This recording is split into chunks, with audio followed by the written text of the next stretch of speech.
Our next guest is Kimberley Martin. Kimberley has been a national writer and team sports reporter in the NFL for over a decade. So tell us how you got started. How did you get started in the NFL? By chance, actually. My boss at one of my old newspapers said, you need to pick what team you want to cover. You want to cover the Jets, you want to cover the Mets, or do you want to cover the now Brooklyn Nets? And I said, what the hell? Let me just cover the NFL. And I haven't left. That was about a decade ago. I haven't left. I've covered the NFL full time. Not something I ever anticipated. Mm-hmm. I was somebody that worked in finance. I never envisioned a sports writing career, but here we are. And how did that transition happen for you? I mean, moving from finance straight into the NFL, were you fearful, nervous? Yeah, I worked in finance, and I remember filling out my grad school application at my cubicle because I was like, this job is great because we're in the city, happy hours, that's wonderful. But from a creative perspective and from the perspective of feeling fulfilled, mm-hmm. I knew that a finance career was not going to be my ticket. So I applied to grad school, went to Syracuse for grad school, got my master's. And yeah, the whole journey has been full of fear. But I think, what do we do when we're afraid? We still push through it anyway. And the friends that knew me from finance can't believe that they can see me on Sundays on ESPN. But I think that's part of the beauty of not knowing where your journey is going to begin or end. You just see where it takes you. Mm-hmm. What did you study in grad school? So undergrad, I was a psychology and African American studies major at Wesleyan University. And then Syracuse, I was a magazine writer. So that was my major. I was going to come out and work for a magazine, and I never did any of that. I only worked for newspapers, and now I'm on TV. So. Okay, so here's my question. You were born and raised in Brooklyn? Yes, raised in Brooklyn. All right. So were your parents, did they take you to the sports world? Like, were you taken to football games, basketball games? Did you have a diehard parent of any sport? No, and I find it interesting. My parents, they're West Indian. They're from South America. So I felt like if I had been a boy, I definitely would have been gifted a glove, a bat. Me and my dad would have been out in the park and stuff. But because I was a girl, I don't think they thought of sports as like, this is what she's going to be into. But I remember following my dad everywhere. I remember watching the 86 World Series when the Mets won. I remember watching, I was a kid, I was like 5. But I remember watching it with him, not knowing what's happening. But my dad was a huge sports fan. And I was always, you can't tell now, but I was always a tomboy growing up. And I think that the love of sports, that's where it came from him. But never did my parents assume that I would get into this. Like my parents, like I said, they're West Indian, they're immigrants. They were like, why don't you do economics? Or why don't you study computers? Why don't you like something that'll make you some money? Right. And so I went, no thanks. And now my dad's no longer alive, but my mom, I think she gets a kick out of seeing me on TV, even though back then she was like, girl, what are you doing this journalism thing? Yes. Okay, so I know that you're doing NFL now, but prior to, you also wrote for the MLB and NASCAR? So I've kissed the bricks at the Indy Speedway, which is wild because I never thought I would actually kiss the floor, but that's just something you gotta do at the Indianapolis Motor Speedway. I used to cover baseball. I covered a lot of Yankees and Mets games. I was a backup baseball writer when I wrote for Newsday in New York. I did Knicks, I did Nets, but on a backup level. Like, if the regular person was out, I would fill in. So I was there when Derek Jeter hit his 3,000 hit. Like, I've covered Super Bowls. I've covered New York City marathons. I've covered all sorts of things. But football has been the passion the last decade or so. That's awesome. Okay, so you have your own podcast called First Take, Her Take. I do. Let's talk about it. I got my girls together talking stuff. It's phenomenal. Obviously, we all know the success of First Take with Stephen A. and Max Kellerman and Molly Quorum. This is our spin on it. It was originally an idea that as a brainstorming thing, they thought, well, could this be its own show? And then we decided, okay, maybe a podcast will work. So myself, Chanae Gumake, who played at Stanford in the WNBA, and Charlie Arnold, who is also a first take host when Molly's off. So the three of us come from very different backgrounds. But I think it's important, especially now, just having that sisterhood, trying to build that chemistry, just women coming from different avenues who have a passion for sports and want to talk about it and don't have to argue and shout over each other to get our point across. Yes. I think it's just a good space. And I'm thankful that ESPN has afforded us that opportunity to just try something new. So I know you are enjoying your time with the ladies, but the industry in general is still predominantly male, right? And it's not a lot of people of color. So how have you been navigating that space? You know, I think when I first started covering the Jets, I would walk into locker rooms. I tell the story to students that I talk to all the time. I would walk into the locker room with that Brooklyn stank face, I'm just here for business. I just want to blend in. Don't bother me. Don't ask me nothing. You know what I mean? I'm just here for the questions because I wanted, as a woman and as a Black woman, I wanted to fit in with the other white middle-aged guys. I didn't want to stand out. Mm-hmm. I didn't want the players to look at me different. I didn't want them to think yo, who is she? What is she doing here?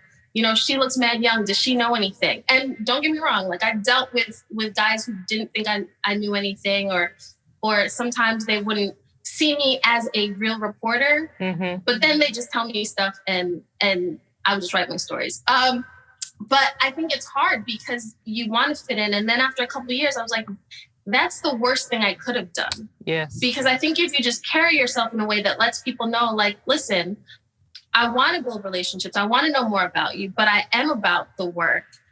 And I do want to stand out. Right? Because what makes me is the fact that I am the daughter of West Indian immigrants, that I do come from Brooklyn, that I had to work that really hard to get to this point, that I did work in finance, that sports isn't everything to me, even though it's a big part of me. And I think now the advice I give to students and people coming up is be you, because that's the best thing about you. The fact that you are different and nobody has the same interests and has the same voice and has the same perspective. So now coming to the NFL in times of Trump, in times of this racial reckoning that we're going through, social justice, my background, that has been the biggest thing that I can lean on when I go into locker rooms pre-COVID and talk to guys about their struggles. They see me and understand okay, she gets it. Yeah. So true. That's good. You know, it's funny you say that. I think about us growing up as little brown girls or just girls in general, when you think about always trying to fit in, right? You want to look like everyone else. You just want to be like everyone else. And your parents always tell you you will understand when you get older. You will, and just one day the light bulb comes on, you understand. So that was a great piece of advice to any girls that are listening to this.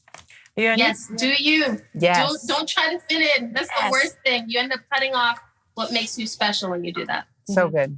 Yeah, no, I'm glad that you are taking that approach now. And I know that it took time to get there because you think you with your parents and you go on to college and stuff, everybody is training you to fit a certain mode. Yes. And then you step into the media realm and you're in front of the camera, they're also forcing you to fit a certain mode too. So I'm glad that you're I'm just gonna own who I am. I'm a little brown woman and I'm gonna do what I need to do with my hair and my approach and how I talk and things like that and just be myself. Exactly. The time to try to fit in and worry about who thinks this or what are they going to say, you waste a lot of years. I think as women, you can waste a lot of years trying to please other people or do things on other people's time frames. It's no, it's my time. And this is the path that I'm going to carve out. And I know you two can relate to that. Absolutely. That's a whole point of starting this is because we were always kind of in the shadows of our husband. You know, it was their NFL careers that obviously brought us to the NFL, but we had our own opinions and we had our own ways of sharing our life, which is different from what he sees. And so I just felt like it was so important for women to find a place and feel comfortable celebrating them and talking about what they're doing and how their journey was. Because Tia's journey is different than my journey and vice versa. So So yeah, we definitely get that and we appreciate that from a female perspective. I love that. I love that. More women need to do that. Just step into their own spotlight on their own time. Right. Yes. So last question. So you have had a whirlwind of a career and you think about second lives in your career realm, et cetera. But what has your journey taught you about yourself? What has it taught me? It's taught me that I don't really care what anybody thinks. And I kind of do what's best for me. Like, I'm very strategic about how I want to move through my career and my life. And I'm very proud of myself. I don't think we stop. I don't know if it's a woman thing. I don't know. But I just think maybe it's the pandemic, that having some downtime and really being able to think about, like, girl, look what you just did. You're killing it. Yeah. You know, I don't think we stop and give ourselves that pat on the back that we sometimes need. And the fact that through my career, the different jobs I've had, the opportunities that have come to me that I haven't asked for, they've just come. The Lord has blessed me.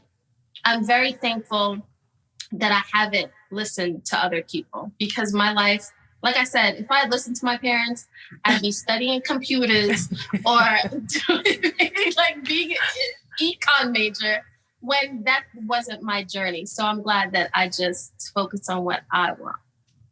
That's a good piece of advice too. Follow your own heart, your own true desires. That's good. Thanks so much for coming on. We appreciate you. And I know you're going to touch a lot of girls listening. Yes, keep blazing these trails. Thank you guys for even I don't know if the word is courage or just the determination to do what you're doing right now and to invite me into your space. I love the sisterhood, we need to support each other and really encourage one another just on our individual paths, wherever that takes us. So I appreciate you guys inviting me into your space as well. Yes, thank you. I appreciate that.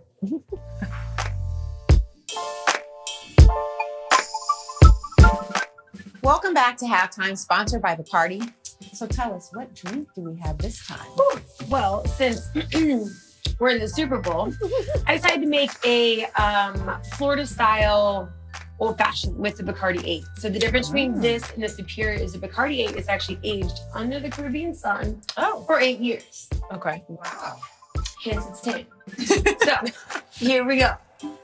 So this is going to be with 2.5 ounces of the Bacardi 8, also known as the Bacardi Ocho.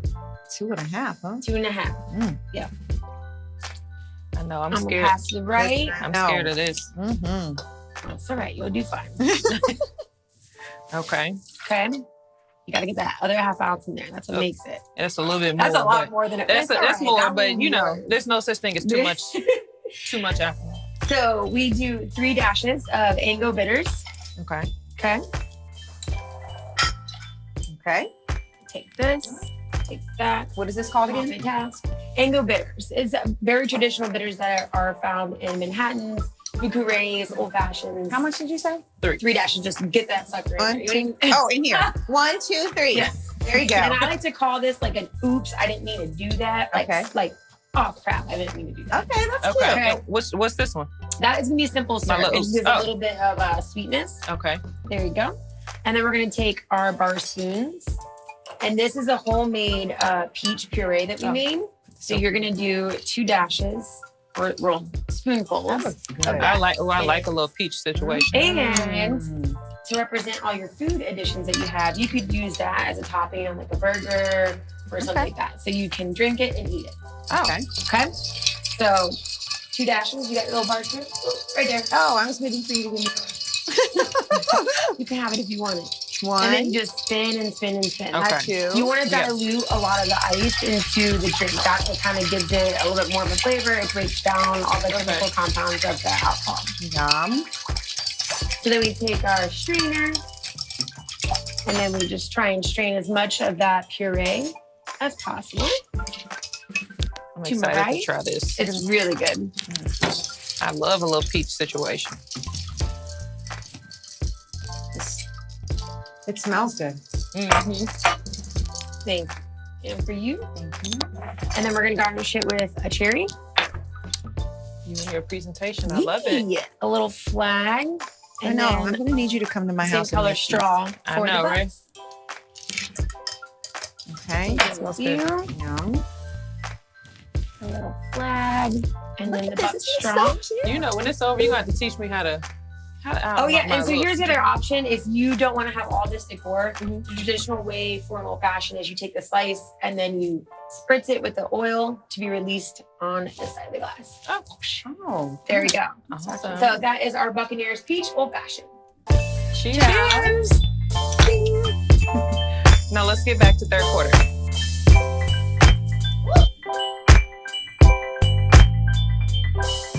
Welcome back to the third quarter, and our last guest is Sophie Harlan. Sophie is the Director of Operations for the Rams. Welcome. Thank you. Thanks so much for having me, you guys. Absolutely. We're excited to have you on. We want to talk about all the amazing things you're doing. Let's start back. Let's rewind a little bit and talk about, I know you worked at Berkeley. You're the Director of Recruiting there. How did that come about? Yeah, I was the Director of Recruiting Operations under Sonny Dykes, there for 3 seasons, and really loved my time in the Bay Area. I'm from the Bay Area, so to be able to go home and work at a university that is that close to home was just such an exciting thing to do. Super rare in football, but just an overall incredible experience. I had been at UCLA prior to that, so really understood the UC system, and just really had an amazing 3 years there. Starting off going 1-11, right? A lot of trials and tribulations there, and really built a program that we were super proud of and had really incredible student athletes. That's awesome. So were you also a student athlete? I wasn't. I was a ballerina, which if I love it. Someone had told That's my an parents, athlete. yes. 6-foot tall ballerina, probably not a great idea. So, I wasn't, I did that through high school. And then I just went to UCLA as a regular student and found my passion working in the football office there, and had gone in as an undeclared, really had no clue what I wanted to do.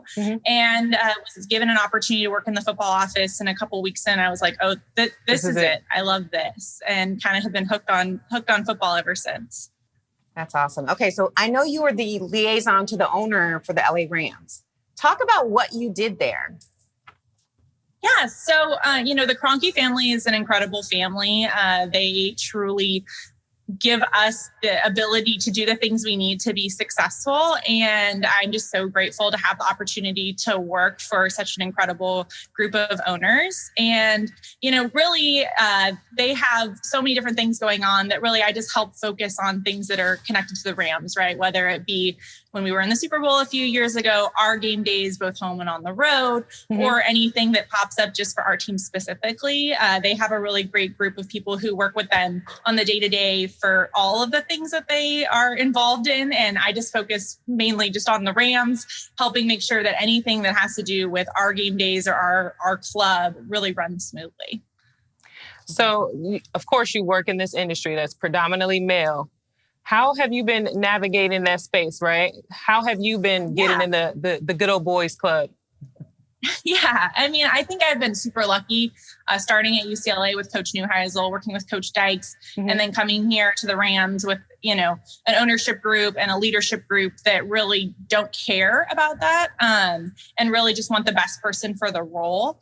And I've been extremely lucky. I know that that's not everyone's path, but I think the other piece is, I've just tried to stay on pace to outwork people, no matter if they're men or women, and to really just, ensure that I am a important piece of the puzzle for whatever group I'm with, right? And I think that that's been my biggest focus is to, not see my gender as a hindrance, but just to see it as, the same as everyone else and an opportunity just to work really hard and hopefully have as much success as anyone else in the roles that I've been in. That's awesome. I want to talk to you about being the Director of Operations during COVID. Everything that you had to do. I think about us here and everything that we had to do and all the protocols that are in place here in Tampa. Talk about that, putting that together in LA. Absolutely. So, obviously this is something that it hasn't affected just football, right? It's affected the entire world. So I think everyone's been dealing with it differently. And, I think the biggest thing, the reason that we had so much success in our club, and I really do think we had a lot of success. I think we can confidently say we didn't lose any games this season because of COVID. was because we collaborated, right? And we had incredible collaboration across the board. Started with our head athletic trainer and VP of sports performance, Reggie Scott, and down from there. And everyone had a piece to do with it, right? Whether it was our VP of PR, Artist Twyman, our video department and our IT departments and the people leading that. We had a woman named Cassandra Garcia who stepped up in an immense way. She helps with contracts, and she was literally the day-to-day COVID person, right? Who handled all of the scheduling for testing and making sure that we were compliant every day. Every single person in our organization stepped up. And in being new in my role and having a completely new team, I'm just so proud of the work that everyone did to make sure that first and foremost, everyone was safe, right? And obviously we wanted to play football games and win football games, and that's always the goal. But at the end of the day, I think we really provided an environment that everyone, whether they were a player, coach, staff member, came to work and felt safe. And we had to do that on the road. We had to do that in our own building. We had to do that at Sophie, which is our brand new, beautiful stadium. Every step of the way, we had to make sure that we could put our guys at ease and put our staff at ease to make sure that they could focus and keep the main thing, and go win football games. Yes. Love it. So let's hop into the fourth quarter. And I want to talk to you a little bit about, we know that especially in the front office, there's not a lot of women within football, but Atoya and I talk all the time, and we're like, well, why didn't anybody think of this? Or why didn't anybody think of that? Right? Because we know that had a woman been in a different position, it would have gotten done. Right? So what are you doing to open up doors for more women to come behind you? Absolutely. I mean, I think that the biggest thing is just being really honest with people, right? Being really honest about the different opportunities, and again, not ever caring if it's a female or a male in a position, and opening up those doors, but also being very honest, right? And understanding the different levels of commitment that it takes to be in a football department, right? And we have, we had a new woman join our staff when we built our staff this last summer, who was completely outside of sports, right? And I was very honest with her. Like, this could be very hard. You're either going to get in here and love it, and this is going to be it for you, or you're not, right? Because it is a challenge for everybody. Everyone who walks through our facility doors every day has committed to being the best for the Rams. And, that means a lot of sleepless nights and a lot of weekends away from your family, and, a lot of things that you normally do in the normal world that you can't do anymore, especially in a pandemic. Right. And so I think the biggest thing is just really helping embrace that talent and help moving it forward, but also being super honest about, the challenges that you'll see as you join in this business, right? Because you don't want to glamorize something or make it seem so sparkly and shiny, right? That people get there and then are like, whoa, this was not what I was expecting, right? You really want to ensure that these women are set up for success, and you want to be really honest about that. Yes. Okay, so you're title director of operations. We know that has to do with training camp. We know that has to deal with travel, the field. What else does it entail? Yeah, so we oversee our facility, like you mentioned, our training camp as well. We actually also help with all of our scouting operations, which right now, as you can imagine, are very different than they were a year ago. All of our scouts are virtual right now, staying home. They're, Combine was just canceled, right, or moved to a virtual platform. So that piece of it has been very strange for our ops team. It's been super different than it's ever been before. Our facility, we oversee, just a lot of our budgets, and we also will help be a big piece of when we do end up building a new practice facility for us, just making sure that all of that comes together really, really nicely. That's awesome. So I know that your journey has just gotten started, right? But what have you learned about yourself thus far? Yeah. I think the biggest thing is just that, hard work really beats out skill set every day, and if you believe in yourself and you believe that you have the skills to do it, and you can be really creative and think outside the box, right? You can really go far. And I tell our team that all the time. We have, on our small little ops team, we have an array of different types of people from different backgrounds. And I tell them that every day. Listen, I know that everybody in this room is going to work extremely hard and be really creative and think outside the box. And we're going to come up with some really cool solutions to things like a global pandemic and how to put together a season in that. Right. Yes. And that to me really speaks volumes. You don't always have to be the smartest person in the room. I'm not always the smartest. You know, we have Coach Sean McVay for that, right? He's a football genius, right? But at the end of the day, I know that I'm going to outwork people and our ops team is going to outwork people. And it really allows us to, you know, make sure that all the things that need to get done to put on a football season are happening. That's awesome. Okay, last but not least, I want to talk about this Rams stadium. I know you guys are hosting Super Bowl next year. I know that it's state of the art. And I also believe, isn't NFL Network there inside that stadium somewhere as well, or connected somehow? Let's talk about like this building and everything that it entails. Absolutely. I mean, this vision that Mr. Kroenke built and put to life is just incredible. It was really amazing to get in there this year. You know, I've been fortunate enough to see it kind of as it's progressed, right? From when it was just a big 100-foot hole in the earth in Inglewood to what the $5 billion stadium that it is now, right? It's just unbelievable. Every level is a new, different type of suite and just these beautiful, different clubs. And I mean, you walk around it and you're just, oh my gosh, just constantly. I mean, it's amazing. And that's coming from someone who, you know, I've seen the floor plans. I've seen how it's, you know, the blueprints of it, right? On top of that, it's going to be, it's 298 acres. So it'll be an entire district.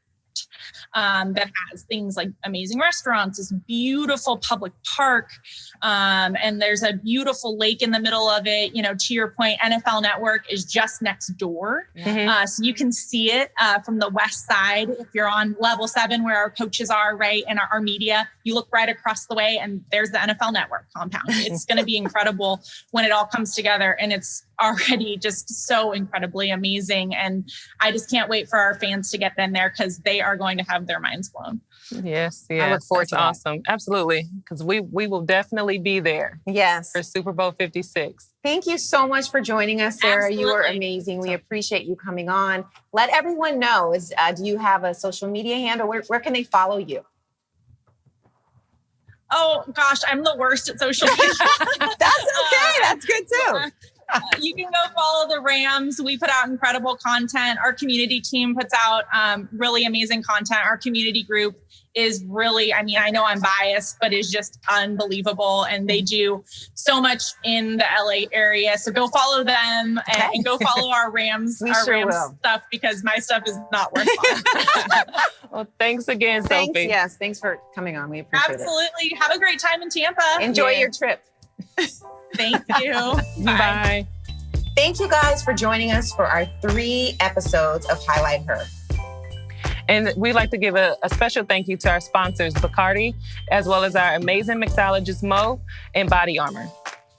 Also, thank you to Rare Tags for our branded merchandise. And a huge thank you to Mark Rowland, a.k.a. Vanilla Gorilla, for all the graphics that he's done for us.